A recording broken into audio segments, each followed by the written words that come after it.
It's championship weekend. All three series will crown the king.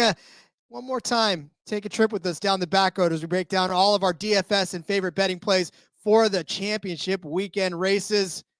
Stick with us. We'll be right back after this. It's a non-points race, but it is a short race. Checkered flag. That's where all this race is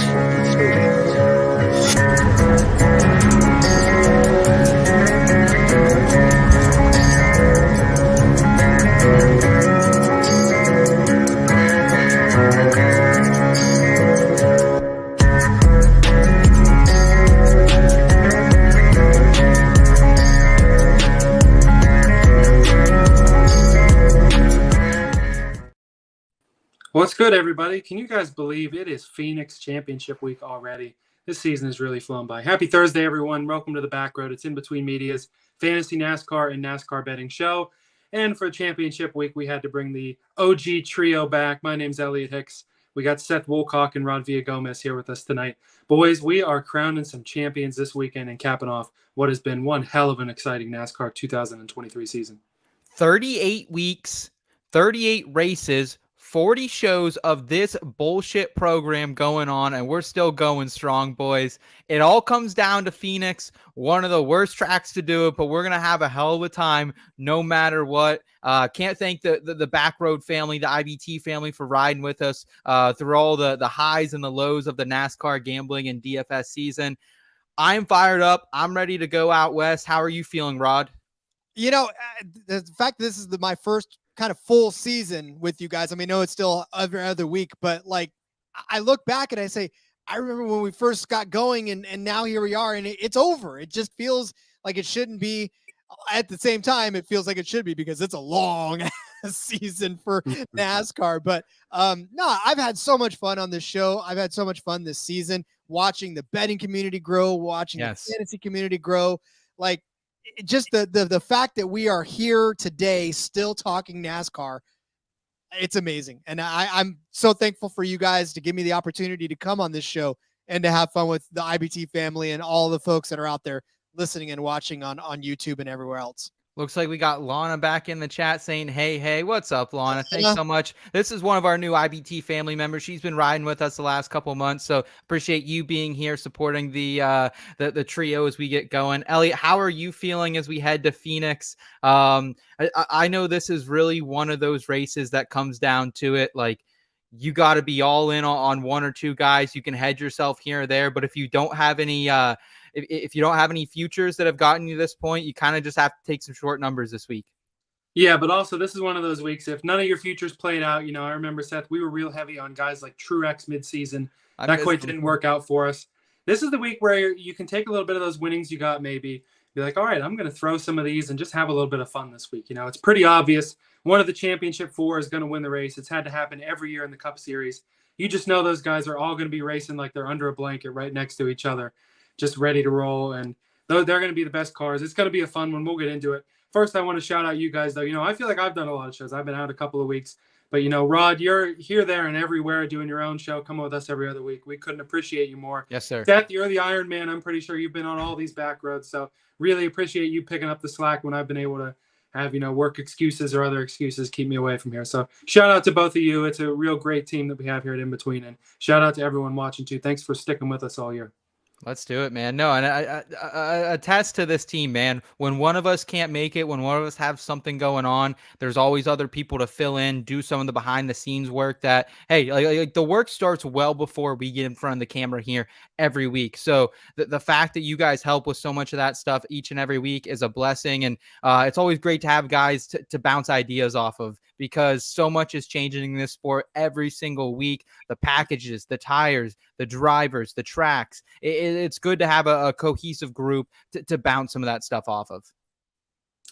No doubt about it. All right, so we've done some reflection. We'll do some more reflection at the end of the show, I'm sure. Now let's get into the racing. Before we talk Pheonix, we got to look at how we got here and take a look in the rear view at Martinsville.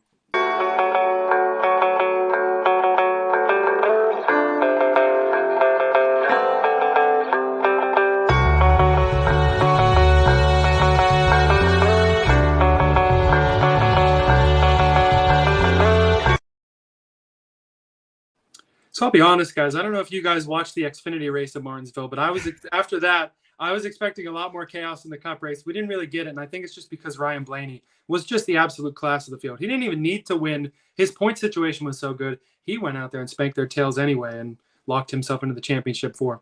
He did, but goddamn was Eric Almirola good. And I was hot on Eric Almirola. I played him in DFS, thankfully. He won me a lot of money in DFS. I had him on a couple of matchups. I should have been heavier in the prop market with him. He would have paid out a nice top 5, a nice top 10. Eric Almirola, there was a chance where it really looked like he might walk away with this. And I was scratching my head saying, why didn't I just take a shot and sprinkle something on the outright there, Rod? But it was Ryan Blaney at the end of the day who comes through, despite Denny Hamlin also leading 156 laps in this one. Yeah, and heartbreaking for guys like Larson and even Byron, for that matter, who, you know, had cars that probably could have fought for it. Well, Byron, not so much. That he was. Yeah, I mean, Hendrick wasn't good. I kind of don't know where you're pulling that one from, Rod. No, but I mean, Larson was expected to be good. I'm just saying, that's. Yeah. But for Blaney, that was the only bet I hit all day long was Blaney as a top 5 car, because like that's where I was going with that. And I thought Blaney was going to be good. I just didn't know he was going to be that good. So happy for him there.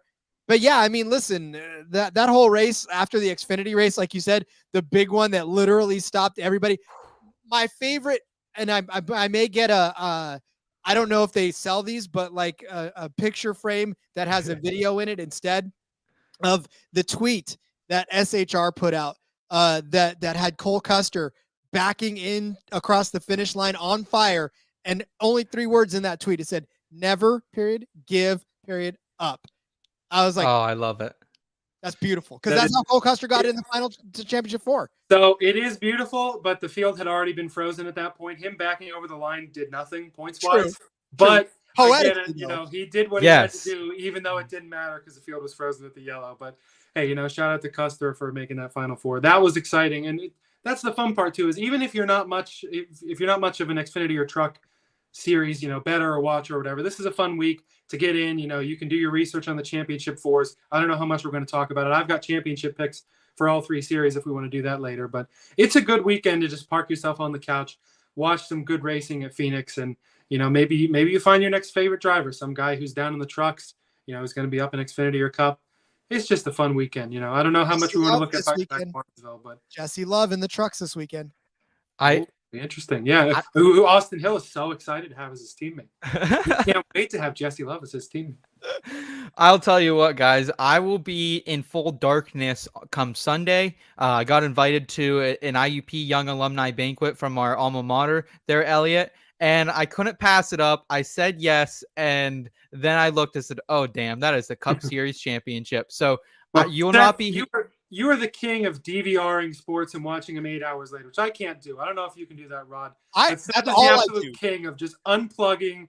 He'll put the race on DVR. Whenever I text him about a race, I gotta be like, "Hey man, are you live?" Before I say anything, I'm not gonna spoil it for him. So my brother does the same thing.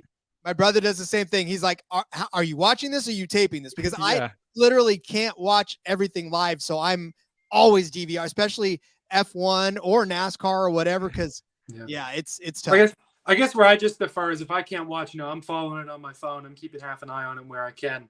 I don't know. I'm full in or nothing. It loses the luster.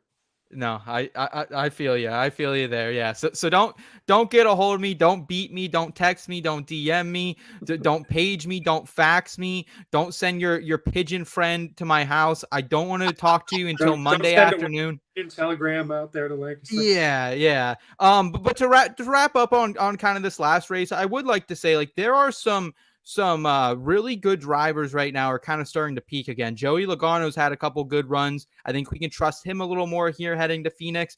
Chase Briscoe. I'm going to talk a lot about Chase Briscoe tonight. He had a nice 4th place finish. And then how about Todd Gilliland? I finally had the nuts. I put Todd Gilliland at the bottom of our ranks last week. And I said, hey, this is a guy to watch a little bit here at Martinsville. Comes out, has a great run as well. So a weird race. And I know we kind of were bashing on Hendrick Motorsports earlier in this show, but like there was like there was a chance where I really thought Larson was going to make a run in this. He looked really competitive at the early sets of this race, kind of faded towards the end, didn't have the late run speed that we wanted. But yeah, my betting cards were not great because I was very, very heavy on Larson at a solid number last week. But I'm looking forward to seeing what we can do here. Anything else you guys have on Martinsville before we jump into some Horizon forecast?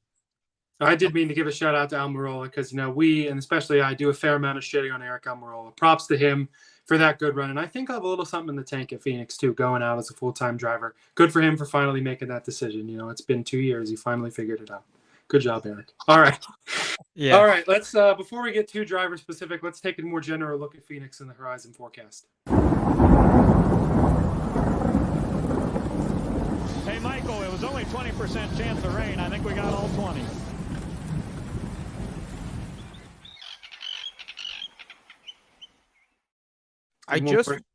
Go ahead. I just want to say too, I think Eric Almirola must have gone to like a darkness retreat or something in the last couple weeks because all of a sudden this guy has all the speed in the world. He's a great driver again, and he finally made a fucking decision we were waiting for a couple of years. So, alas though, Elliot, back to you here. Horizon forecast. Just wanted to shout out the darkness retreat. Yeah, hey, SHR sending out a couple of drivers this weekend, and I was just going to give one last shout-out to our good buddy Ray Dunlap there, stealing that little sample there. But all right, the nice thing is out in Pheonix is there's not a lot of rain, so that's not something we'll have to worry about.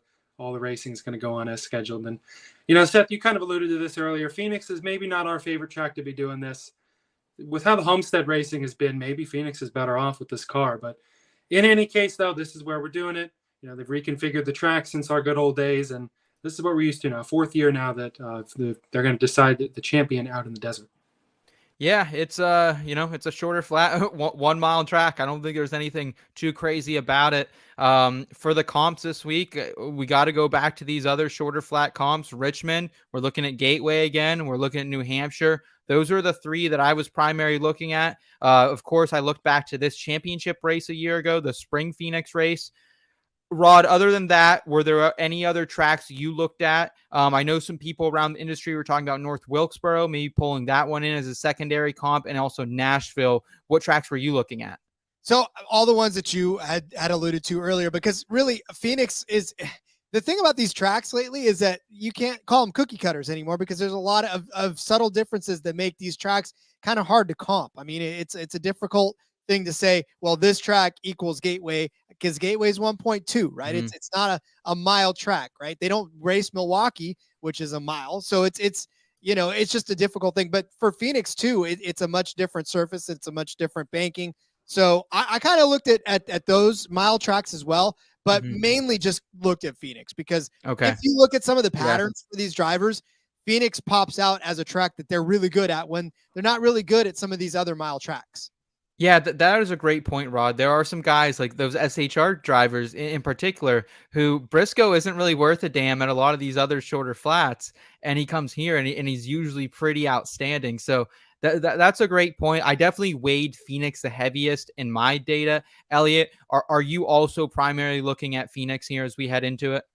Yeah, the Pheonix races with the next gen are what I'm looking at. But this is one of the more interesting races to handicap when you go past those championship 4. Because obviously, I feel like the championship 4, eventually we'll find out they all got an extra 10 horsepower they're going to run up front. Because it has in the Cup Series and largely in the other series too, it's taken a win every year. And usually you have the guy in second is right on your ass, the guy in third's right on his ass to make it there and win the race.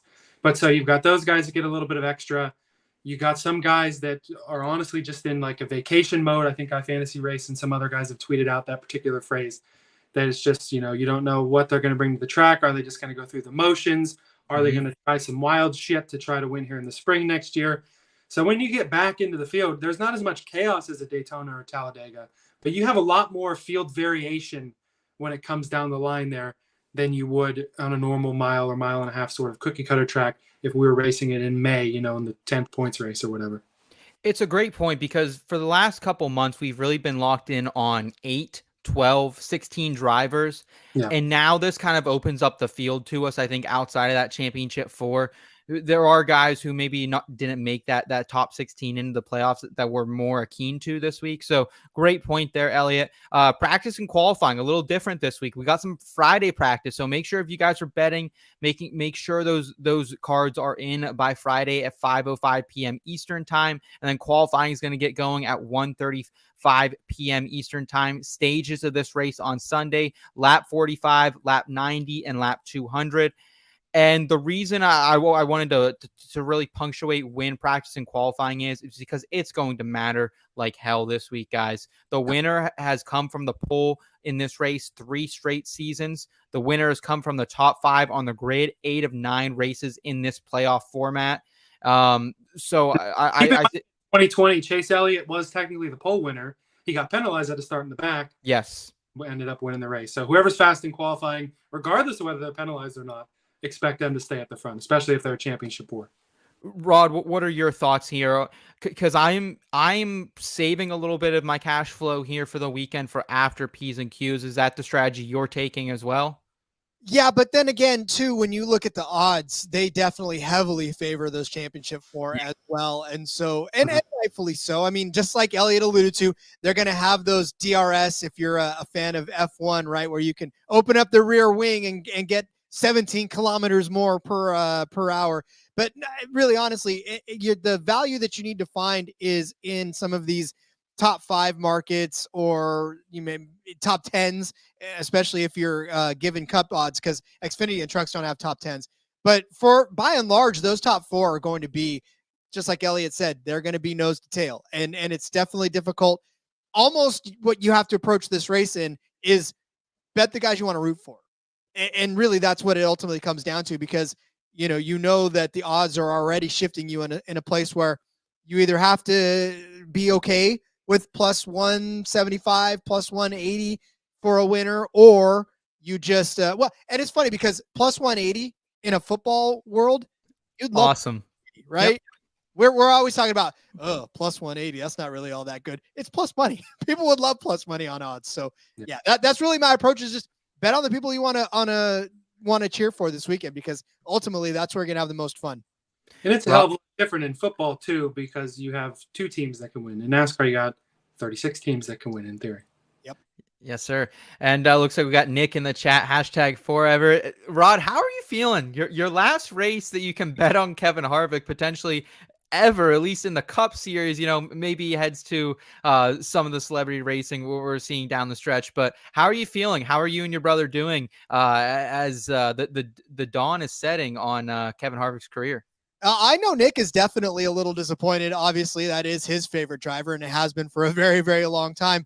I know that mine has. See, this is one place, Nick, where you have me, right? Your driver drove a lot longer than my favorite driver. So I may have gotten in the sport with 7 championships, but you at least got to watch him a few more seasons than I did. So Kevin outlasted Jimmy, and that's really a good thing. But from my standpoint, I mean, look, he was really only a solid guy each and every week anyways, and it was fun to bet on him. But this season has not necessarily been everything that he wanted. So I think it's okay. I think it's time to go ahead and let this one ride out. Time to let him go. Stan is saying, I need one last crack at my boy Kevin Harvick. He's saying, I have bet Harvick early and often so far this week. I have a top 10 at minus 130, top 5 at plus 230, and outright at 15 to 1. Climb that ladder, baby. Climb that ladder. I love it. Stan's always coming in here with some hot yet reasonably approachable takes. So I appreciate this one from you, Stan. Elliot, what do you say, man? What's next on the docket for us? Yeah, let's go ahead and get more specific in the last tire tiers of the year.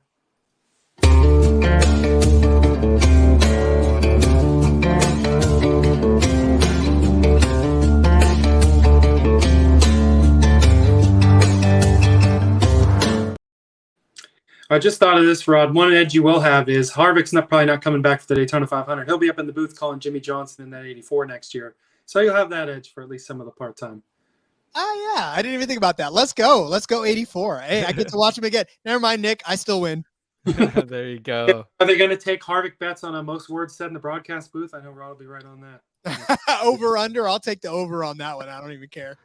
All right, so we got the main 36 this week. I'll be honest, doesn't really matter if it's Yaley or Brennan Poole or BJ or Josh Blicky in those cars. Normally, I'm the guy who shuts them out this week it really doesn't matter. I know Ryan Newman's in the 51. He's another guy that it could potentially be his last race. One of these other guys we could be sending off. But then again, it's Ryan Newman. Will he ever stop racing, or will we reach the heat death of the universe and Ryan Newman's still out there turning laps at Fontana? And getting penalized, by the way. He got penalized last week. Yeah, he did. He didn't wear his headstock or something. Real old school racer there. Yeah. I fucking love Ryan Newman. Yeah, he's back in the 51. Yaley's in the 15. Still have Carson Hocevar in the 42. So like nothing's really changed from the last couple of weeks. And one last ride for BJ under his own branch there. At least chartered, full with time. that chartered, yes. So. Yeah. All right, Rod, which of the championship 4 are you putting on the board first? I was about to say, you want to just throw them all up there because honest to God, we may as well just go up and down. So yeah, I think Blaney's the favorite. Do we have any? Well, you want to go from favorite? You want to go from favorite to? I'll tell you what. I'll pull up the odds right now. We can go from top to bottom. But the most expensive on DraftKings is Larson. Yep. Then Blaney. Someone who's been there, done that before. Yeah. So. Then Byron, and then Bell. Oh, so Blaney's last in the price? No, Blaney's second. Blaney's second. Okay, my bad. There we go. And now Bell. Especially if Blaney is the cheapest, damn. But yeah, I mean, there's a 99.9% chance your winner is coming out of these 4. That guy's going to win the championship. Gone are the days where you would have like Carl Edwards doing some burnout while Jimmy Johnson was winning title number 5, or Denny Hamlin always winning at Homestead for some reason. One of these 4 guys is going to win the race. I mean, you can damn near bet the house on that, which is what the odds reflect. If you've looked at the odds, it's these 4, and then it's about the Grand Canyon, and then you get to everybody else. Yeah. So we got Lana here in the chat saying Blaney. She was hyped on Blaney last week. I wish I would have listened to her in the betting segment. I liked him in DFS. I played him a lot in DFS. I just didn't have any bets on him. So Lana, I'm going to take your word for it. Rod, lay out the case for Ryan Blaney this week, because he seems like he's not the favorite in the betting odds, but everyone in the industry, and is it just because we love Ryan Blaney? Is that why or it's just because he's on this fucking heater right now? Like lay out the case for the number 12 and why he should be in DFS lineups at the price of 11.3. First of all, he's not at Kyle Larson at 11.5. Not that $200, I guess, really matters to you, but the thing is that he is sitting right now at plus 280 on Caesars to win this race, which means he's the second favorite to win. And look, for Ryan Blaney, not only is he my youngest daughter's favorite driver, of which she actually has a picture of me and Ryan Blaney as her lock screen on her phone. What? That's awesome. The 2 favorite men in her life, right? That's and then she's got Bubba Wallace and me on the other, so on the main screen. It's crazy. But for Blaney, yeah, he has been on a heater. This guy is potentially the guy with the most momentum right now, right? Having won this last race, having been just as good and solid as he's been over the last few weeks, and sneaky too at that. No one was talking about Blaney even when he was doing very well. He seemed to just sort of disappear into I'm being good, right? And so now he's heating up right when it matters most. Larson, like Elliot said, been there, done that, right? Everybody's talking about Larson. That's Larson. Byron, hottest driver in the garage to start the season, cooled off, picked back up a little bit, and now he's sort of meh, right? Christopher Bell, all I'm saying is that he's the last guy in this race. You'd probably be 4th place. I don't know that he's going to win this race. I know Cody thinks something different, but I really think Blaney is the guy that is on the best run right now out of these 4. And when you look at Pheonix specifically, Elliot, second in this race a year ago, like there's a chance that if he really wanted to challenge Joey Logano for that win, maybe he could have gotten it a year ago. And in that same race, Ford, they finished 4 out of the top 5 as well. So there's a lot to like about the ponies this week. There's a lot to like about Blaney. Any final thoughts you have on the number 12 before I shoot you guys down a little bit with who I think might actually win this race? Yeah, I mean, I think Blaney definitely had some, hey, you can get to Joey, but then you play protector, you block everybody else, you don't pass this 22 car. I do think that if the Penske cars are good, when I say the Penske cars, I mean Logano, because Cindric's going to run 25th. But if I think Logano could be fast again, and it'll be nice to have the 22 behind the 12 if he's up there, and Ford is just as good. But Blaney's the hottest driver out there. I think that he's going to get this win, honestly. He's my pick for the Cup Championship. But you can make a reasonable case for all these guys. Larson is just such a talented racer. It's a little, I don't know about worrying, but to have the 5 and the 24 both in it, then you have all the Ford into the 12, all the Toyota into the 20, having those allegiances split. But Larson, he hasn't been as dominant as he was in 21, but it doesn't matter. He can go out there and do it. William Byron, there's still that spark in there. I get that they're kind of slept on right now. They ran terribly at Martinsville, at least from their standards. Just barely was able to squeak in to the 4. But I've got faith in them. They won there in the spring, top in the Cup Series in total speed ranking for all the Pheonix races in the next-gen car. And Christopher Bell, people sleep on C. Bell. He's just as talented of a racer. He's going to have a good car. Maybe Toyota won't be the best, but Bell and the 20 team, they did it last year. They did it again this year at Homestead. They turn on when they need to turn on. He's feeling confident in himself. He's feeling much more confident this year than he was last year. I can make a reasonable argument for any 4 of these guys. It would not surprise me to see any one of them go out and dominate this race. So my thing with Christopher Bell, and if you're playing him here in DFS specifically at the price of 10.8, you're getting a little bit of a discount. But this is a guy, let's remember, he has never led one single lap at Pheonix, not one. And that concerns me here. Like he's a class behind these other guys at this track.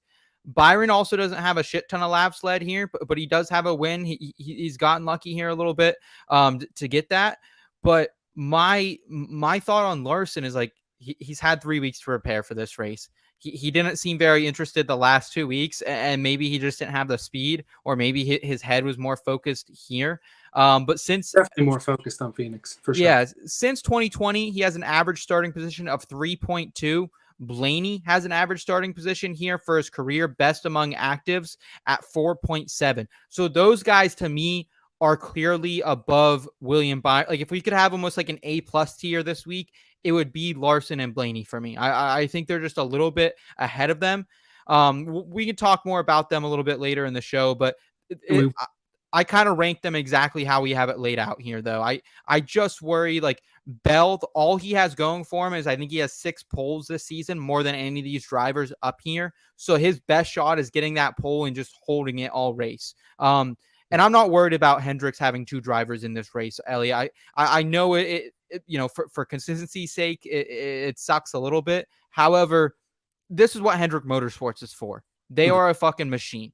And so I'm not worried about it at all. But yeah, I love all the thoughts there on the top 4. Rod, do you want to throw out someone here is there anyone else that belongs in the top tier to you? My argument was, here's your 4 guys under blanket front of the field, gonna win the race. I argue nobody else in tier A this week. Ooh. Oh, I don't know, because I agree with Stan in this one. I agree 1 with Stan. I know, Elliot, I know. But here's the thing. And Cody's been saying this all week, and I feel like I believe this to a certain extent. That dude's gonna have a rocket ship. There is going to be a Kevin Harvick cam set up in the corner. Like, you're never gonna miss a lap of Kevin Harvick's last race. I guarantee you this is probably gonna happen. So I mean, I know there's conspiracy theories out there. Jimmy didn't win his last race. I know he didn't. He ran like shit in his last race. But for DFS purposes, I think Harvick belongs still in the A's one last time. All right, I'll give you that. But Seth, don't you dare try to give me some argument somebody else belongs in A. No, I'm good. That's all I agree. I agree. That's it. Okay. Right. I'll just add here on Kevin Harvick. He should have won that race in the spring. He got jerry rigged out the fucking ass. It was terrible. Like, that was like the biggest pill I had to swallow, I think, this season. Is I had a massive outright on Kevin Harvick, a couple units, and it didn't cash, but he was leading with 14 to go before that late race caution came out. So I am with Rod here. I think he is the one non-playoff guy, kind of like last year, I think, when we were doing this as well, that belongs up in that tier. So I'm cool with that. Elliot, kick off the B's, though, for us. Yeah, I mean, it is tough because, these are the class of the field. I agree with Harvick being the best of the rest. I think Logano warrants the top of B here. Yes. Just because I'm anticipating, the Fords are going to be quick again. We're going to see Logano. Obviously he ran so well to win the title last year. Not that they're planning for Pheonix or anything, but another situation where Penske's the class of the field. Logano showing up at the front will not surprise me at all. And like I said, I can fully see Blaney's in the lead this time. Logano returns the favor, runs second, is the good teammate, and goes and celebrates another Blue Oval title this year. Yeah, I think it was Phil over on the NASCAR betting preview show last night here on IBT that was saying he wouldn't even be surprised if it's actually Logano out front playing a little fullback for him, blocking, and Blaney's kind of just following him up the pipe. So something to keep in mind there as well. But yeah, I'm with you here. Joey Logano's track record is just fantastic. All right, I guess I'll go here and let's mix it up, man. I'm gonna go with the man of the hour. Give me some Chase fucking Briscoe. I can't not with this guy. And Rod, when you were talking earlier in the show about how like Pheonix kind of is a unique track, and there are some drivers that just have it here, man. It's Chase Briscoe. He's kind of an average, mediocre driver most places. Won this race a couple of years, or not this race specifically, but won at Pheonix a couple years ago. 4th in this race last year, 7th in the spring, and 4th last week. And comes in the spring, and it was like a pretty good day overall. 9th in the total speed rankings. 5th best speed in the 4th segment of the race. So he's going to be good late. I like him a lot. And here's my one stat on Chase Briscoe. He has more laps led at Pheonix than both William Byron and Christopher Bell combined. And I did say Bell has 0. So, a little misleading stat there. But I like him a lot here. 60% top 10 rate. Chase Briscoe, I want him in betting. I want him in DFS. I think he's the leverage play this week. Yeah, and listen, for Chase Briscoe, there's so many tracks where you just fade him straight off and just don't even worry about it, don't even think about it. But for this one in particular, for some of these other short flats that he's decent on for DFS purposes, you definitely want to load up. This is a load up on Chase Briscoe day. So I'm with you on that one.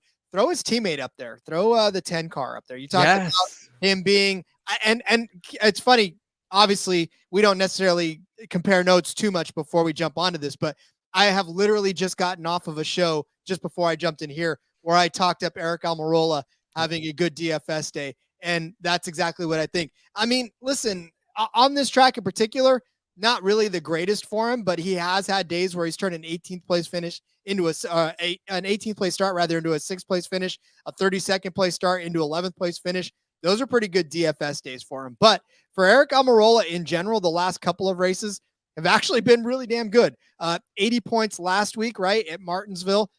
He led 66 laps, had 25 fast laps, started 12th, finished 2nd. The week before that, started 30th, finished 9th, got your 56 points in there, got your 28th the week before that, 21.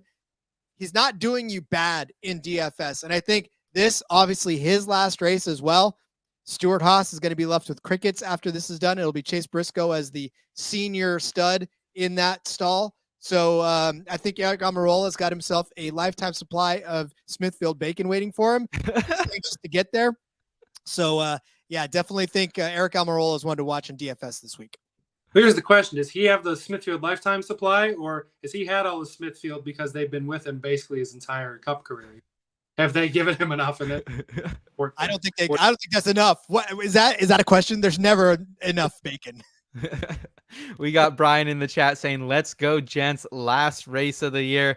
It is bittersweet, man. It is totally bittersweet. We'll touch on it at the end, Brian. But so much goodness happening this season. But also a lot of legwork, as you know, over there on your podcast as well. Appreciate you joining us tonight, man. As always, Elliot. Who else belongs in this tier for you? Anyone? Yeah, I mean, I have no argument with these SHR guys. I think they're both going to run well here. I've got kind of a wild one. I think in the 45 of Tyler Reddick might be worth throwing up here.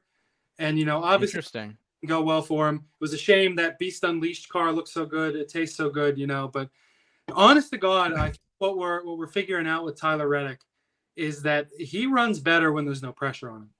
That when he's under pressure, he still hasn't quite figured it out yet. That, maybe part of it's the car, maybe part of it's the playoff lineup wasn't set up right for him. But it always feels like whenever we're kind of down on Reddick, whenever we're not talking about Reddick goes out there and runs really well. Some of these road courses, he's been a favorite, but that kind of came on as a surprise going out there and being dominant, especially last year in the 8 car. 45, there was more expectations on him. He was able to get those couple of W's, make it pretty far in the chase. Didn't quite work out. Obviously, he really never had a chance at Martinsville, but maybe not having that pressure. He's got decent numbers at Pheonix, top 10 in total speed ranking, top 5 in both of the spring races, obviously with not being involved in the championship 4 fight.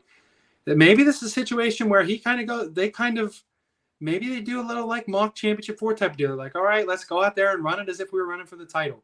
and maybe even somebody like Denny Hamlin, co-owner of that team. Is he going to get that title as a driver? Maybe not. Time's running out. He can get that as an owner, though, with 2311, and it's going to be obviously the 45-23. Bubba and Reddick are both really well set up to potentially do that someday. Maybe Reddick could be somebody to watch here. Maybe this is too tinfoil hat for you guys, but 45 is interesting to me this week. Yeah, you're ballsy. You're ballsy with the 45, man. Like, that's what we've been saying all year.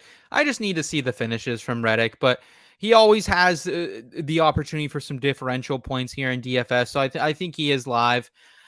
You guys can tell me where to put him, but I think the only other driver for me I could consider in the Bs this week is Brad Keselowski. He's a weapon here, man. He is a weapon at this track. 8th in the total speed rankings a year ago. Didn't get in the spring, didn't get quite the finish we wanted in that spring race. But he's still been so damn consistent down the stretch here. So I like Brad. He's kind of the next up in the pricing as well, right around 9,000. So you are paying him up a little more compared to how we usually do for Brad here on the show. But I'm still willing to roll with him. I still rather play those guys like Briscoe. I'm a roller for a little bit less, but I think Brad has a top 10 waiting for him this week. Well, for RFK, I think a top 15 is more in the cards for both of these guys. Because Chris Buescher, obviously, we talk about these RFK guys, and they've run around each other all season long within a couple of positions most of the time. And, they may not finish there all the time, but they're running around the same spot. Top 10 might be a little ambitious, given that we already think 4 spots are already going to be filled. But I can't count it out. I mean, I do love RFK. I do love Keselowski. I love Buescher. I think a top 15 is a little more relevant for these guys. Mm-hmm. But, I mean, again, maybe they start a little lower in the field and they drive their way up and get you some differential points, which, is definitely a good thing on this ticket as well. So I like that. All right. Who do you have for us, Rod? Let's crack open the C's. I'm surprised Denny Hamlin has slipped into the C's. I get it. I know that he's not necessarily the driver that we all hoped for, but I mean, he's still Denny Hamlin, right? I think he's still capable of potentially doing big things and maybe even breaking up the championship for. Obviously, he feels like he should have been in there. Most of the world felt like he should have been in the championship for. Maybe happen someday, Denny. I don't know. I know at one point. So how much does he just want to go out with a big middle finger and say, all right, well, then I can still run with you guys. You may be championship drivers, but whatever. He did finish 3rd last week at Martinsville after a terrible stretch of 3 between the Roval and Homestead, right? 37th, 10th, and 30th. But before that, 3rd at Talladega, 5th at Texas. He won Bristol, 2nd at Kansas. I mean, he's still Denny Hamlin, right? And when you look at what he's done on this track in particular, he has led the 4th most laps, 854 around this track. He's got 21 top 10s and 36 starts, 16 top 5s, and 2 wins. That's Denny Hamlin's record on the Pheonix Raceway.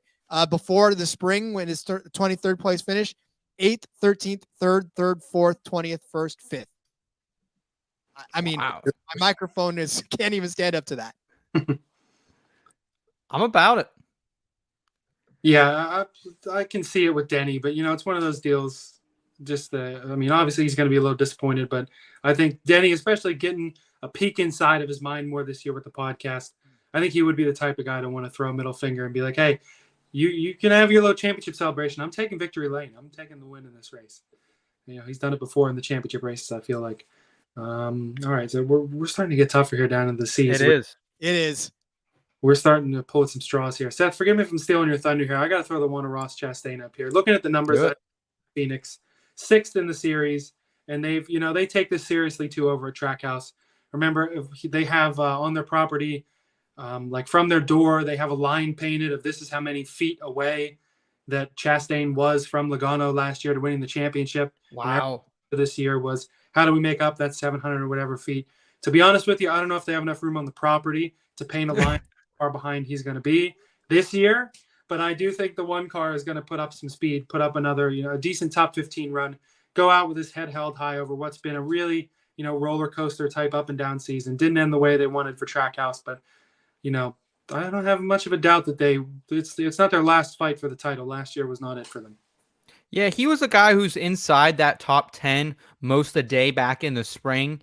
And then just kind of he got effed over in that late race caution, so didn't get the finish he quite wanted. But I think Ross, like, it's a little riskier, but he's right in there here. He has some of the highest upside left in the field, so I'm cool with that pick, Elliot. And I'm gonna go back to a guy we've had in this C tier, kind of been our pivot option, our leverage play, if you would, the last few weeks. AJ Allmendinger, throw him up there, man. This guy 12th in this race last season, and he has been an absolute machine for DFS points. He hasn't gone negative since all the way back in September at the at Texas, and comes out a couple weeks ago at the Forever 400, drops a 60 burger in DFS points. Like, that kind of came out of nowhere. We were on him that day, of course, but the Roval, he had a great performance, no doubt. We kind of knew that, but he's been good at these other tracks we've seen lately. Didn't get quite the finish we wanted at Martinsville, but isn't burning you any races. At the price he is this week, 6,200, sign me up for AJ Allmendinger. I'm going to ride this one off into the sunset. He's another guy. We have no clue what the future holds for him. Well, but all the signs are pointing to that he will go back to Kaulig Xfinity. So he's another guy that you're, perhaps unwillingly saying goodbye to in the Cup Series, at least for now. I don't want him to go, man. I need more AJ. I really don't know what's happening over at Kaulig, to be honest with you. It seems like they're probably going to put Hemrick in that car and move Allmendinger back. We'll see. They haven't announced it yet. Maybe AJ will convince him to keep him in with these runs. But this is definitely a guy who is almost racing for his life in that sense, wants to go out with a bang. He already has. Why not have another top 15 run? Yep. All right. I got a soft spot for AJ. The dude was so emotional when he won that race because he's like, you never know when it's going to happen again. And AJ, you're right. You don't know when it's going to happen. He knew he wasn't going to be racing Cup during that race. He'd already known it. He had to have, right? That's the only way that emotion is running over that much. So yeah, I'm with you on that. Are we crazy that we haven't said Chase Elliott's name yet? No. I'll get to the point about to throw him up there, but you can go ahead and you can take Chase and I'll piggyback off of him probably. Okay, good. Yeah. It's weird because here we are talking about B tiers. Chase Elliott, $8,600 this week. How outrageous is that? Got you 56 points last week. I know 29-12 the weeks before, but 41, 54, 50, 38. He's still Chase Elliott. I mean, we tend to forget when these guys aren't racing for the championship that they still exist, and he's still a damn good driver.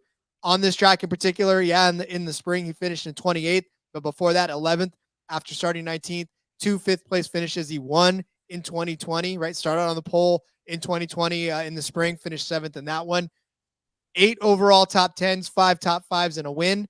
He's led 546 laps around this track, 50 and 94 in the spring or the fall and the spring of 2021 or 2022 rather. So, I mean, Chase Elliott, always a good DFS play, but I think this week in particular, when he has nothing left to lose, I think he's definitely worth a C.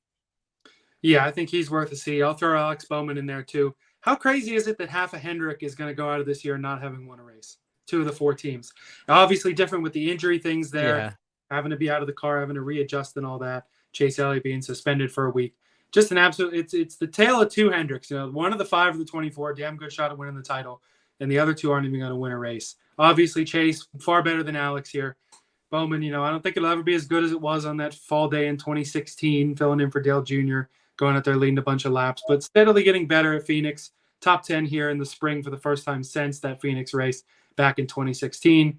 And these are guys, I've been probably delving too much into, hey, this is what's going to happen next year with these guys than I should be for a Pheonix DFS race. But I think all of Hendrick is going to be back on all cylinders next year. Having these guys have the offseason, if there's any sort of lingering issues there, certainly you can, if you take the time to heal up and you're not still, being a top athlete every week of the year, there's probably some rest are going to help out with these guys.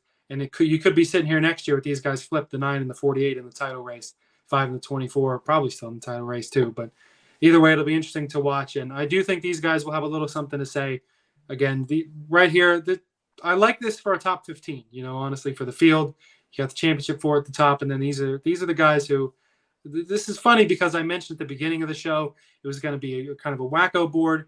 This is become more clear to me as it goes. It's like, this is kind of, I got a strong feeling this is how this is working out this week. Yes. Yeah. I think we should make the case for 2 more drivers. I don't care where we put them, either start off the D's or put them in the C's.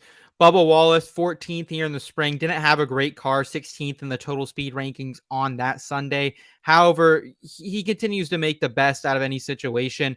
10th in the total speed rankings on these shorter flat comp tracks, so throughout the season. So he's good at this style of racing. We know that.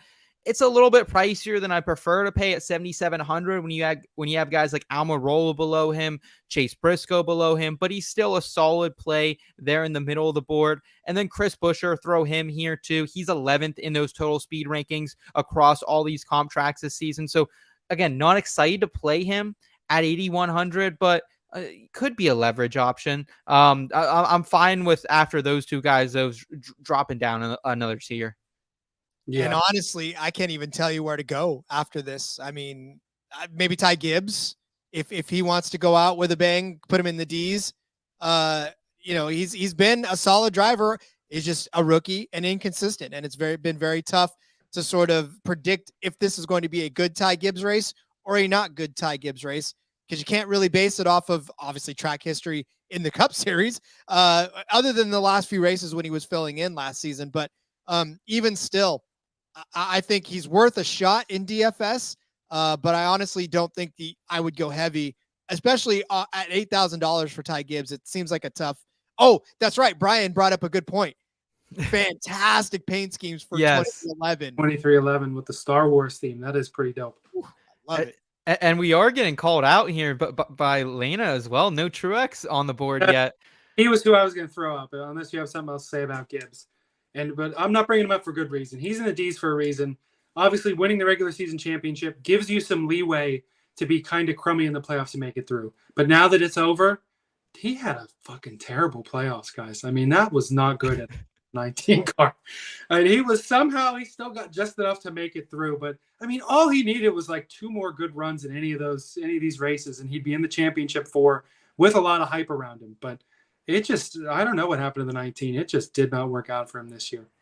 I will say I was really encouraged by the interview he gave. He was trying to catch his breath after the race, and man, it looked like a hot one down there in Martinsville last weekend. But like he really gave it up to his team, gave it up to his crew chief, who I know people we've made fun of the relationship him and James Small have on the show, but it was good to hear him kind of in high spirits despite what had happened. And it's just been some bad situations for him, man. But the fact is, this week you can't pay up for him, Lana. You just can't at 10-2. I mean, there's just so many. Like we've talked about all these other guys. A lot of these guys are $7-8 grand. Like I can stomach that. I can't stomach it here with Truex. Grand, right? So yeah, this is just too much. Yeah, just too much for a guy. He started on the pole the last 2 races, finished 12th last week. Finished 29th the week before that. Those are backwards points. I can't have that in my lineup this week. I don't have his price in front of me. But can I bring up another guy who's been disappointing? Yeah, honestly, I think one of those guys in vacation mode. But I got like Kyle Busch. I mean, halfway through the year when we were sitting there, I think KFB might have been the championship favorite. He'd had 3 wins at that point. Obviously, he's been out of the playoffs a while now, but another season that's just been a sputter at the end of it to park it is Kyle Busch. Yeah, I am way off of Kyle Busch. You want to talk about vacation mode? Like that was invented for exactly right now. Like there's nothing. So I was saying too, like I'm the kind of guy that if I show up for work, I'm going to go 110% every time I sit down. But like there's days when all I want to do is just ride it out, right? And just sort of coast it in. And Kyle Busch, he's in a car all day. He could just coast this in. There's nothing stopping him from just riding around in 20th position all day long and calling it a day. Yes. Yeah. I don't know if it's just so much on his mind every time it gets to this point in the season, but he just sold the truck team a couple months ago. The year before he was going through the whole team change. Like it's just never a good time to invest in Kyle Busch. And just another guy absurdly priced this week. Like you couldn't pay me enough to pay up 8-8 for him when there's so many other drivers just more secure down the line. Looks like Brian is on a bet here. Buescher over Busch minus 115 yesterday. Yeah, I'm seeing a couple spots where I like to fade Kyle Busch this week in the betting portion. So Brian, great call out there, taking the number 17 over him. All right. Is it back to me? Are we back to me, gents? I don't know that we've had an order. We've just sort of thrown them out. Doesn't matter. It's championship week. Throw up wherever you want. Can we go down to the F's though? To be honest, I really unless anyone has a case for anyone else, maybe Carson Hocevar, just because he's been that nice little pivot option, especially. His price has still got to be pretty low too. Yeah, it's 5,900 for Hocevar. I know Pheonix is a track we generally like a little more experience at, so maybe that's why Rod's shaking his head. But I think he's interesting. Mm-hmm. Also, Michael McDowell, maybe. Michael McDowell was fast here, boys, in the speed rankings. 15th, finished 13th in the spring. So I like McDowell a little bit. I don't care if they're D's or F's, but they at least belong on the board here. If you need a dart throw. Yeah, I think they're definitely the best of the rest. So we'll throw them in the D's, in part because the two that I threw up there were guys who probably should be F's but are D's because of their reputation. Yep. I do have one more. You actually talked about him earlier, Seth, and that's Todd Gilliland. That actually is, I had just gotten done talking about him too on that show as well. It's silly, but for DFS purposes, right, you don't want somebody to lose you points. He's $5,400. He's about the lowest that I feel comfortable going at all on the DFS slate. Got you 42 points last week, right? Finished 10th place. Holy cow. 24 the week before that on a $5,000 salary. 17, 28, 37, 7 at a road course, whatever, fine. 44, 25, 20. Like, he's doing exactly what a guy priced $5,000 is supposed to do. And that is get you somewhere in the vicinity of 4 to 5 times his value and not lose you any points. So I think over the last couple of weeks, it's been okay for Todd Gilliland. Like, he hasn't necessarily died. So we're good with that. And he's been a good place marker for loading up the top of that, because you got to at least put 2 of these drivers in your lineups. The playoff drivers, in my opinion, you got to find 2. Yes. Gilliland's a great way to unlock that possibility. Mm-hmm. All right, there's really only 2 more guys I can make an argument for ranking here. I know it'd be Eric Jones would be the first one, and then Daniel Suarez the other one. And just, Legacy and Eric Jones, they've had more of a run late in the year than I thought they would. They're going to be coasting into the great blessings of Toyota next year. And Suarez, very unsexy all year. Had a couple of good races, nothing too crazy. Never really had a sniff at the playoffs. He's just been kind of 19th like all year, and there's not much. I think better than these guys that are sitting unranked. Yeah, no, I'm with you there. Austin Dillon, throw him in the Fs here. Been really solid for DFS lineups, scoring between 22 and 32 points the last month. He's not going to burn you. You're probably looking at a 25th to a 20 place finish for him. That's kind of exactly where he was here in the spring. Had a little bit of speed at times, but ultimately finished 16th in that race. So I think you can make an argument for him. And I do want to address this comment here from Nick in the chat. He said, guys, I'll miss you. Nick, we're going to miss you too, man. But I will say this. We're going to be back next season, so we won't be gone that long. And we're also going to work on probably some they might not be live episodes, but they're going to be some pre-recorded episodes, help you guys fill that void, some 2024 early predictions and some different stuff like that. So you're still going to see our smiling faces over the off season as well. And we still got a shit ton of content here at IBT if you guys like some other sports, PGA and NFL specifically. Just wanted to shout out Nick there in the chat. Elliot, is there anyone else we can make the argument for? Because Austin Cindric, I don't want to say it, but he was a top 10 car last week. I didn't have him ranked, so I felt a little silly for that. But I don't really know if I can. He's back up to 6,500. That's a steep price to pay. Yeah, that's a bit steep. Maybe we'll throw him up there just to make that F column look even with the rest of them. Rob, I'm assuming you don't have any words on any of the guys unranked here. If I don't say something, I think I'm contractually obligated to say something about Corey LaJoie. Because it's a Cody's favorite driver. So Corey LaJoie, yay. Short flat driver. He's cheap. He's okay. That was an exciting first couple of months for that 17. That was really neat that it was like, hey, he's running 25th, which is great for Spire. It really didn't work out. But, I've got more. I talked about it a couple of weeks ago last time I was on. I've got more faith in Spire than I ever had for the future. So LaJoie, lock it in there. I think that's his best spot. I've got the faith. Maybe they can come out next year and do a little better. And Gainbridge putting some good money into that team too. So that's huge. It'll stretch him thin a little bit because they're going to have to field some trucks for Marco Andretti to go run 30th. But some hate on Marco. You're gonna get buried for that one. I'm glad we only have about 20 people listening to this show every week, or Elliot's getting dragged through the mud there. We appreciate you 20 people though. Don't get me wrong there. Ryan Preece deserves on this board. The last time Ryan Preece has got you negative DFS points, keep going back and back and back and back, all the way back at the Coke Zero Sugar 400, all the way back in August. So he's been consistent enough. He can be excused for the negative points after what he went through that night. Yeah. Yeah. So flipping through the air.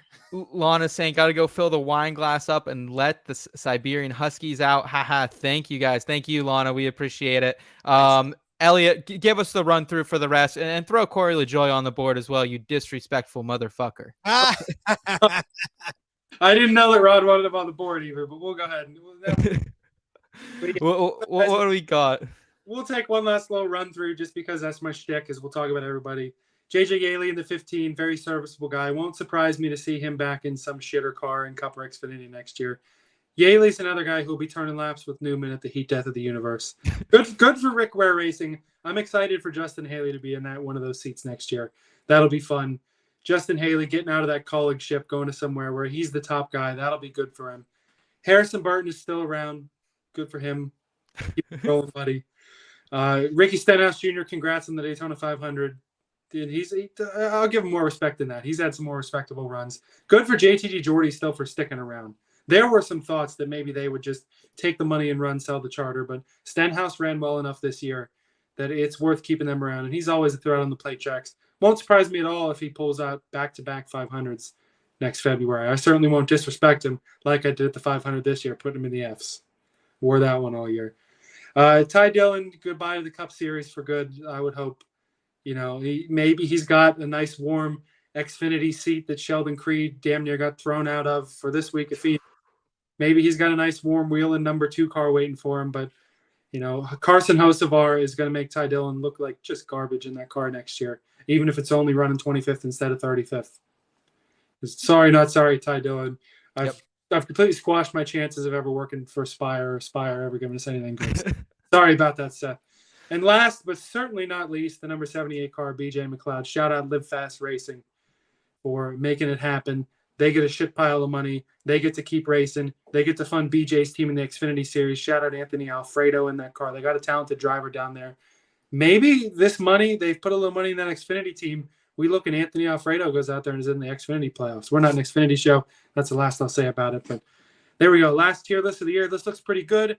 If you want a little more of a breakdown, a little more statistics on it, keep a lookout for an article tomorrow where you can go back and look at this. You don't have to have recorded all that or go back and watch it. We'll tell you about these guys. We'll have this exact same tier list for you. If you haven't read that this year, you can go back, see how poorly we did or see how well we did in some of these races for our DFS tiers. It'll be there for you tomorrow on In Between Media, so keep an eye out for that. If you don't remember, if you haven't made your bets now, go ahead and make them tomorrow when we put that story out. Yes, sir. Yes, sir. And guys, let's go ahead and round it out here with a little prop bet action here in Parking Garage Props.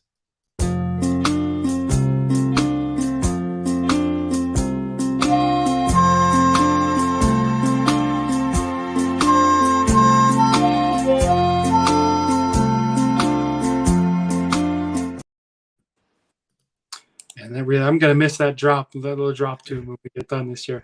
But all right, so the prop bets, obviously the Championship 4 are the favorites in the outright market, which almost makes the outright market a little unattractive this week unless you really have a feeling that Harvick or somebody below is going to get that win. I think you can hedge yourself a little bit, Rod, if you don't have a future on one of these guys. Like, I have half a unit on Blaney already at plus 325 and a full unit on Larson at plus 250, and it's not awesome. I don't feel good about it, but I can walk away with a little bit of money either way. Is there a different way that you're playing this?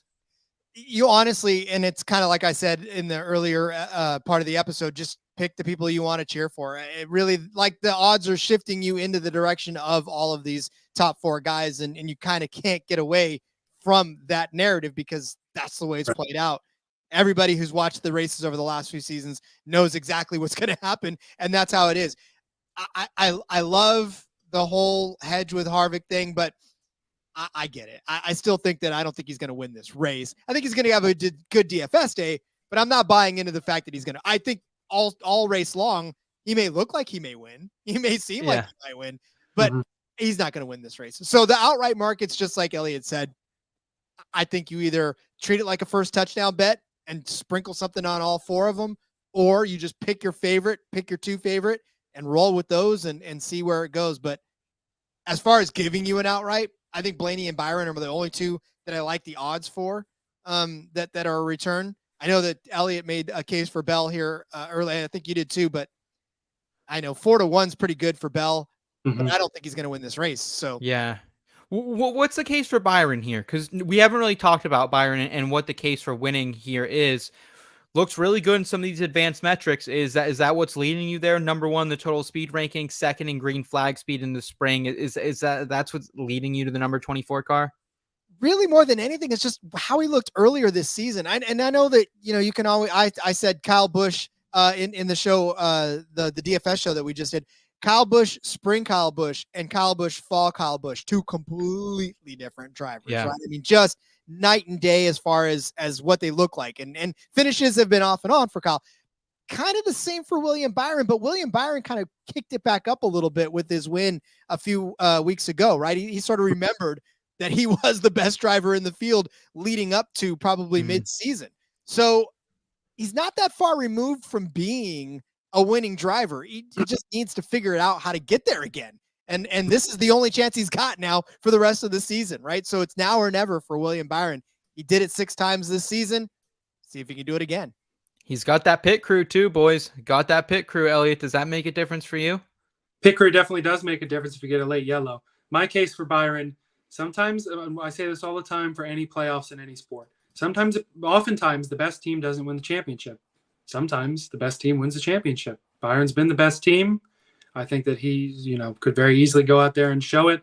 He and Rudy Fugle, that was Hendrick Motorsports bringing him back in, was just spectacular. That has done for William Byron. Really has unlocked his full potential. He's shown it this year. And like I said, the best team doesn't always win. Sometimes they do. But I do like Blaney, as that commenter said. Blaney and Bell are my two favorite outright numbers for the week of the championship. Plus 280 for Blaney on Caesars, plus 450 for Bell. In terms of the miracle bets, Logano's at plus 2,000. Almirola's at plus 12.5. You're sick. You're sick. Yeah. I was sitting there almost a week ago kicking myself because I thought I was going to miss out on the Almirola party. Luckily, I didn't too much. Let's go to placement props, though, guys. I'm on Chase Briscoe. I kind of touched on that earlier. Top 10 plus 175 over at DraftKings. 4th in this race a year ago, 7th in the spring, 4th last year. He's a great Pheonix driver. That's kind of what you need to know here for Chase Briscoe. And he's one of those guys, for as much shit as we give Briscoe, and I think maybe it's less shit we give him and more we just don't talk about him a whole lot anymore. But a lot of it's SHR focused too. Yeah, and this is a guy though, he's shown in the playoffs he can run his race and not get involved, not get in the way of these playoff drivers, and just kind of do his thing. So that's kind of why I trust Chase Briscoe for a top 10 at almost 2-1. I do like that number, plus 175 there. So that is my one kind of contrarian top 10 play. Rod, do you have anything in the placement props we haven't touched on? So no, and I love that Chase Briscoe. I actually did give that out earlier in the week too. And what did you get your number at? What were they at then? Plus 175 right now. 240 earlier in the week. He was at plus 240 on Tuesday. So that's why you got to get in early on these guys. It's a matter of finding value here and there. So yeah, plus 240 earlier in the week. I got in at Kevin Harvick as a top 3. I got him at plus 425. I got to see if the books have adjusted on that one. Like I said, I don't think he's going to necessarily win this race, but a top 3 finish for Kevin Harvick. You can still get that at plus 300 on Caesars. Plus 380 over on FanDuel as well. 380 on FanDuel, so that's a good number as well. I'll buy into the narrative that he can have a top 3 finish. If you just go just by sheer narrative alone as far as what Kevin Harvick has done on this track, freaking crazy, right? I mean, the dude has made 41 starts, 30 top 10s, 20 top 5s, 9 wins. The last 2 races have been top 5s for him. 6th, 8th, 6th, 7th, 2nd, 5th, 9th, 5th, 1st. He's perennial top 5 guy, right? This is his last race. You don't think that he's going to have a rocket strapped to the bottom? Cody's been saying it all week. NASCAR's not going to disqualify him in his final race. So he's throwing everything at what he's got, right? Top 3. I'll see that more than I can see a win for him. And I like plus 380. It's still a good number for that. Yeah. When it comes to Harvick, I like the top 10 bet. I like the top 5 bet. I even like the top 3 bet. But you take that. If you have the Harvick outright, you got to take that. You got to just throw that in the garbage right now. Don't tell my boy Stan that. Don't tell my boy. No, I love it. Go for it. Plus 1,500. He's got a car to do it. If we do have a time when a championship 4 guy is not going to win this race, Kevin Harvick is going to be the guy to do it. But I'm telling you, it's not going to happen. There'll be a time in our life, Elliot, when we're going to be sitting in a bar, or maybe our kids will be sitting in a bar, and they're going to be playing trivia, and some type of Pheonix Raceway question is going to come out, and Kevin Harvick is going to win them that trivia contest. So that is my one thought on Kevin Harvick this week. He is infamous for what he's been doing here at this track, man. It's awesome. And if there was ever a race to name after him, it was this one. But I get it. That is true. Yeah, and in terms of other placements, I love Briscoe this week. Briscoe top 5, I saw at 550 over on Caesars. I don't hate that even. And a little combo special they have over there. Both of the RFK cars, if you feel like they're going to go out strong, both of them in the top 10 is a plus 750 as a little special combo there. So those are the ones that interested me in the placement props. Okay. All right. Anything else here in placement props, boys, or you guys want to jump into matchups and groups? I found some interesting numbers over there. Let's jump in. Okay. I'll crack us open. I'm actually going to go back to the with same bet I placed last week and almost same odds too, and I can't believe it. Eric Almirola minus 105 over Ty Gibbs. You guys kind of saw on the tiers. Almirola was in our B tier. We had Gibbs kind of cracking open the D tiers, and this just goes back to like Almirola is just so great at this style of racetrack. Got second last week. New Hampshire second in the total speed rankings. Richmond 2, number 5 in the total speed rankings. Here at Pheonix, he's pretty damn solid as well. 15.1 average finish, a 28% top 10 rate.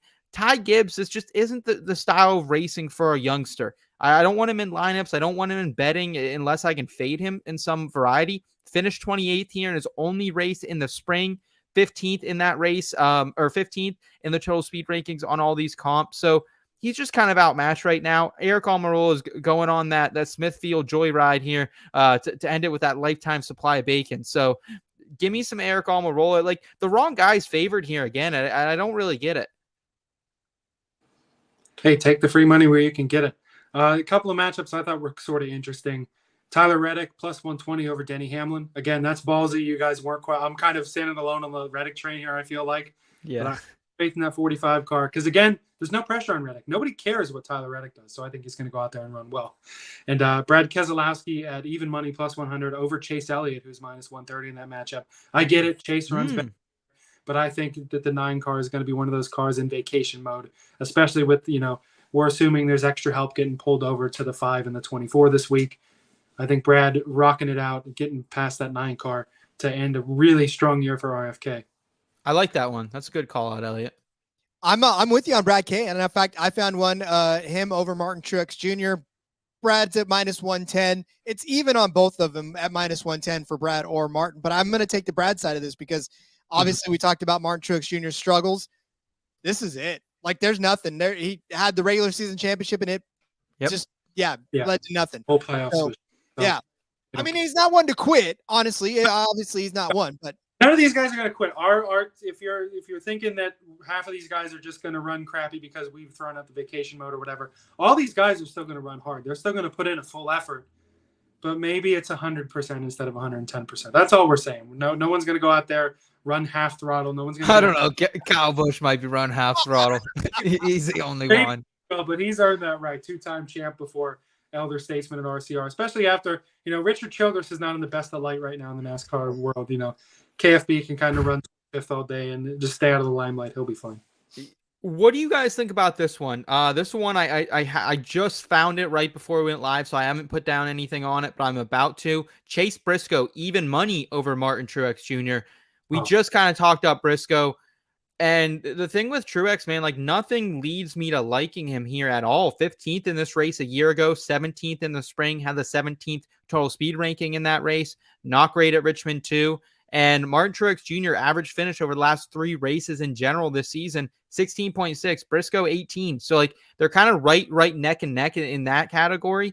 And Briscoe is just a much better driver at Pheonix and at this style of track. So I'm hot on it, man. Like I think it's the wrong guy favored in this one. Rod, would you be fading Truex in this matchup, or is this too spicy for you? No, really, honestly, any Truex matchup, I would probably take anybody over at this point, other than like obviously Todd Gilliland. BJ McLeod, you know. Well, it's funny.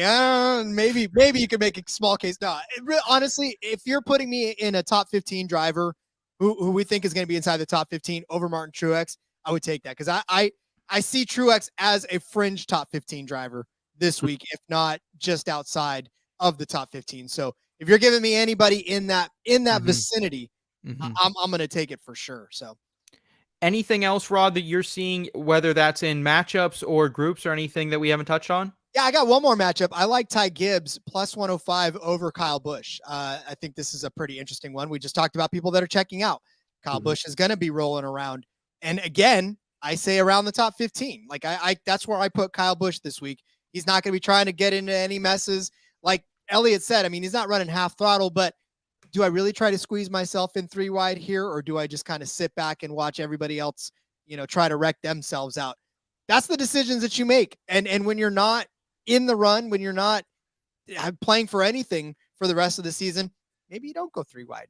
Maybe just kind of sit back and let something happen. Ty Gibbs, on the other hand, he's still got a lot to prove. He's a rookie. He wants to go out and prove that he belongs in that ride and that he wants to finish well and finish solid and prove himself. So I think at plus 105, I'll take Ty Gibbs over Kyle Busch. I like it. Let's go ahead and let's close it out with specials here. I'll be honest, guys. I didn't find any specials that I liked right now. And what the hell, Caesars? Last week I came on this program praising you because there are so many new markets we could bet, the finishing time and everything, man. It was really, Rod, you put it a couple weeks ago, starting to feel like F1 a little bit with all the different markets that were out there. We didn't get shit this week. Is there anything you found, my friend? There was nothing that I found this week. I mean, outside of that Kevin Harvick, now they've put it up to plus 350 on a boost for the top 3. But other than that, I mean, when you look at like they've got a championship boost. They've got John Hunter Nemechek to win the Xfinity championship and Christopher Bell to win the Cup Series championship at 15-1. I'm not touching that. That's the only one I had though, because I got a good feeling on John Hunter, but I totally get being cold on Christopher Bell. Yeah. And I get a lack of a specials market because it's a special week for the top 4, and it doesn't matter anywhere else. All the money's going to get funneled that championship 4. Even I'm the one who pulls out all the specials, and that's the only one that I had. Wow. I never thought I would see the day. Guys, let's go ahead. Let's just round out the show with a couple thoughts on the season. Let's close it out. Unless you guys have any other bets we haven't talked about. But I would just like to give a couple words to in between family and you guys. And Rod, why don't you crack us off here, man? Yeah, I mean, honestly, like we said at the outset, just how much this betting community of NASCAR has grown even over this last season. Just watching the growth of not only the show, but this channel and everybody else that's been around. Everybody that sticks with us through the entire show, watching and commenting and stuff. It's been a blast of a season, not just on the track, but really more off the track for me, having an opportunity to join you guys every other week to talk about this. Obviously, the 5 days a week that we crank out content for the NASCAR Gambling Podcast, like how deep we've dug into this sport in general. I can only imagine what it's going to be like next season, especially if the books continue to do what they were teasing us with the last few weeks and give us all of these different spicier markets to deal with. If they keep doing that, sky's the limit for all of us, man. I'm so excited to get into next season. Can it be Daytona already? Thank you, brother. We appreciate it. Elliot, what do you have for us, man? Seth, I'll let you go first, and then I'll round it out. No problem. So I just want to say thank you to you guys and the IBT family out there, man, because like this has kind of been a dream come true season for me, man. Like I grew up, my stepdad was a dirt tracker, so I've always kind of been involved in NASCAR. I remember Dale Earnhardt Sr. dying better than I can 9/11. Like that's kind of been my life. I've always, enjoyed racing so much. And I was lucky that around 2015, I got involved with a group of guys who were playing fantasy NASCAR. 4 years later in college, I asked Elliot to join that league. And it was one of the best decisions of my life, asking Elliot to join. And if you would have told me a year ago at this time that we'd be here with so many great individuals in the chat, Stan, Lana, Dee Dee's usually here, Brian and his gang, Nick, like all these people who tune in every single week.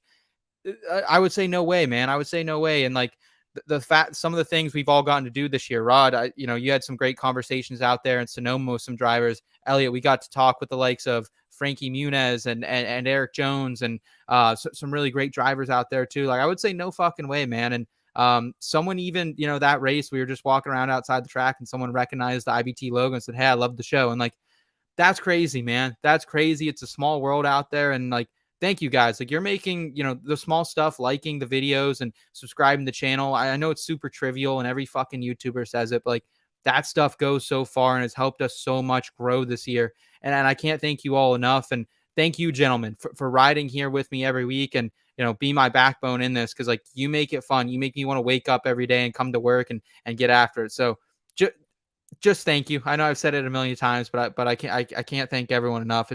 It's been a blessing. It's a grind now that football's back. Like I still got some work to finish up tonight, but it's been a blessing. So appreciate everyone. Yeah, definitely. I'll reiterate every word from these guys. So appreciative to have both of you here, week in, week out, or every other week. Just thankful for everything here. And to close us out for the season, it's been our honor. Stan. Yeah, thank you, Stan. It has been our honor. It's been our privilege. And we are so thankful that you've chosen to roll along down the back road with us all year. Best of luck with your bets at Pheonix. Of course, we'll see you through the off season, but we'll be ready for Daytona. We'll be itching for it right after this race. And it's been a great year. And again, just thank you everyone. And we'll see you next ride around the back road. Yeah.